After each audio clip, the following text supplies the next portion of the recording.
Lumayas ng kusa yung barko ng China nang naglakas loob pumasok sa Palawan. Padalhan ba naman ng 3 barkong pandigma ng Philippine Navy ng sabay-sabay? Sinong hindi aatras, diba? Oo, naging pabaya ang Philippine Navy dahil matagal ang pag-intercept. Pero ang mahalaga, may takot pa rin ang Chinese sa atin at nagkusa tong lumayas. Ang pinaka-problema ngayon, napapaisip si US Retired Air Force General Ray Powell sa ginawa ng China. Ilang oras lang kasi ang itinagal ng pagpasok ng mga Chinese at kusa rin tong umalis. Posibleng hindi oil at gas ang pinag-aaralan nito, kundi posibilidad ng pag-atake. China Coast Guard ships and even militia ships come up probably about this close to the coast of Palawan. This is the first time I've seen this kind of survey and force mission do that kind of thing. So, basically China is saying, we don't care about your exclusive economic zone because we don't think it matters.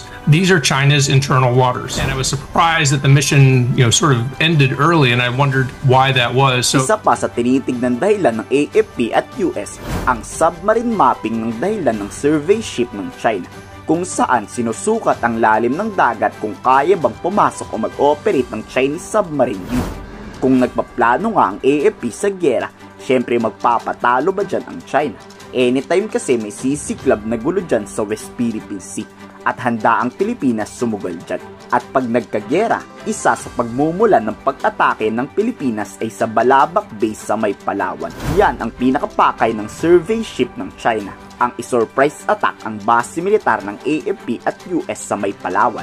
Where they're going and how they're going about it, it would be hard for me to really conclude what it would be that they would be surveying. Are they trying to figure out, what the best places for their submarines to operate would be? For example, if it was like a military survey, are they trying to look for hydrocarbons, oil and gas? So we try to figure out where are they and what are they trying to do.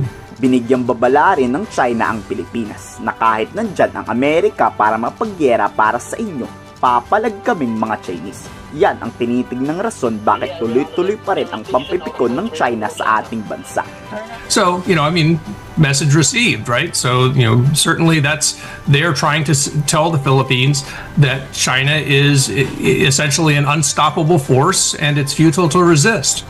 That's an intimidating message. It's an aggressive message. It's a coercive message. And, the Philippines will have to, come up with a strategy for how it wants to handle that kind of thing. Handa ba kayong lahat sa giyera? First shot na lang ang inaantay dito. Kung sino man ang unang magpasabog, yun ang pagsisimulan ng gulo. Kayo sa tingin nyo, tama ba ang sinabi ni US General Ray Powell? Ikomento sa baba ang salog.